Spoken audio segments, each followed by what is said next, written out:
Hi everyone, I am Niki Shelton with Keeping It Real, and today I'm going to talk a little bit about AI and how to choose a real estate broker using AI. Is it a good idea or is it not? But I have a very special guest today that I would like to bring in, and bear with me just a minute. I have to kind of pull him around. There he is. I would like to welcome ChatGPT to our talk today. Welcome, Hi, ChatGPT. How Nikki. are you? Hello, I'm good. Thank you very much for having me on. I'm here to help. Perfect. And you are a huge help. So, how do you help people find a real estate broker? I can help people gather public information like websites, bios, or content to help you start your research. But the decision part, that's you talking to actual people. Okay. So, you said that you can pull in public records. I know that, like, I've done searches before ChatGPT, and I'll like type like who's the best real estate broker in Kitsap County. And unfortunately my name is not on there yet, but there's a couple, you give me a couple different choices. And usually at the top of it, it says, something like it's a disclaimer saying it's not really I'm not recommending anyone. These are just some of the top choices. And, there's people on that list that, if I was a buyer or a seller and I was choosing a broker, there's some on that list that I would absolutely love to work with because they're amazing brokers. I've worked with them before. Their integrity is great. I know that they give a whole bunch to their clients. They're amazing brokers. I know you're going from public records, like you said, but then there's also the other side of it where there's some of them that are on there that I would not choose for me or my family or for anyone. With that being said, I know that you recommend people and you said public records. So tell me a little bit about those public records. How do those work? How do you get to, how do you pull that information? Well, just a second. That's a good question, Nikki. When someone asks me something like that, I don't know the brokers personally, and I don't have one master list or ranking. What I do is help organize publicly available information like professional websites, business profiles, content, and if it's available, other public info. Okay. So, exactly. Think of me more like a research assistant. I can help you build the shortlist and suggest questions you might ask. But things like integrity and communication and whether you click with someone, that's not something I can assess. Okay. So you're pulling information. You're not necessarily saying this person is 100% for you, but you are saying these are some of the people that are showing up in my searches that might be a good match for you. And you're not always right. I'm helping, let me just check. Right. I'm helping you find a list of people. Okay. But then the next step is all yours. Okay. Yes. And that's actually where I would like to talk about. So, ChatGPT is an amazing resource, but it isn't always correct most of the time. I mean, it gives you good advice, but it's not always correct. You always have to double check your sources and double check your information.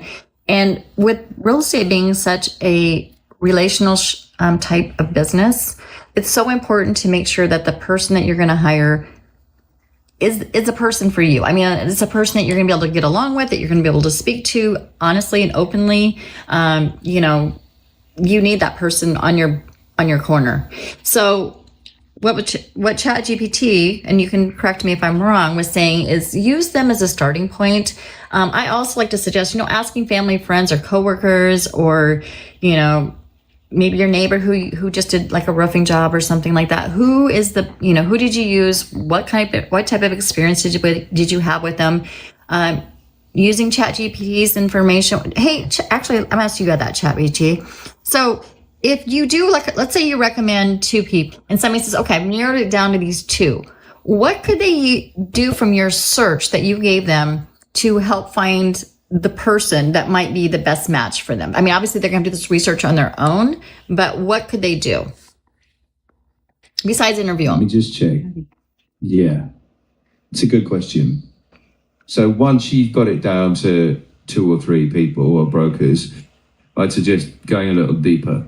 Check their websites, watch a few videos if they have them, see how they explain things. And if there are reviews, read them as just one data point. One quick question, just because you said reviews. So talking about reviews, when you're pulling that information, are you able to read those reviews? Just 1 second. Sometimes I can include publicly available reviews, and other times I might not. So I wouldn't assume that I've seen all of them. Okay. Reviews are only ever one piece of the puzzle. It's always better to read a variety of reviews yourself and then balance those with experience, content, and your own actual conversations with those individuals. Okay, so I guess what I'm saying, I guess if you're just going to use ChatGPT's recommendations, like let's say you're new to the area and you don't have anyone, you're definitely a resource to help find a broker, obviously. And you're looking at all the public records and that kind of stuff, and you're pulling the top ones that you're seeing the most or that are fitting your criteria that you're looking for that. But you're not necessarily able to read the reviews. So if you're going to use that ChatGPT's recommendations, at least go in and, like you said, look at the websites, look at reviews. You know, Facebook's got reviews, Google's got reviews, the different like platforms have reviews. Check your reviews out first, and then use that as a starting point. And then whether you're using friends or whether you're using ChatGPT recommendations, I strongly suggest picking the top 3 and sitting down and having a face-to-face, one-to-one conversation with them and making sure you have a really good rapport, making sure that you are, you communicate well, that you can be open and honest about stuff, that, you've got a good starting point to talk about things, that they're going to walk you through things, not make you feel silly or, like you're not listened to. All those things are so important. That communication is just, that's one of the main things about having a successful real estate transaction, in my opinion. So I would like to go ahead and say, ChatGPT, thank you so much for coming today. I appreciate it. You're welcome, Nikki. I think you summed it up really well. Okay. And you guys, I always sit down with my buyers and sellers and have a consultation. We talk a lot about things that, how I'm going to work with you, like what type of, what's the timeline like? How is it best to communicate with you? We have a lot of those conversations. I'm very much about educating and walking through the process so that way you can be in charge and you know exactly what's going on. And, I'm not for everyone, and that's okay. But, I would love to talk to you if you're going to be buying or selling a home in the future. And thank you so much for joining us, ChatGPT. I so much appreciate all your advice and wisdom because you are just amazing. And I will see you next week. Bye, everyone. Cheers, Nikki. Bye.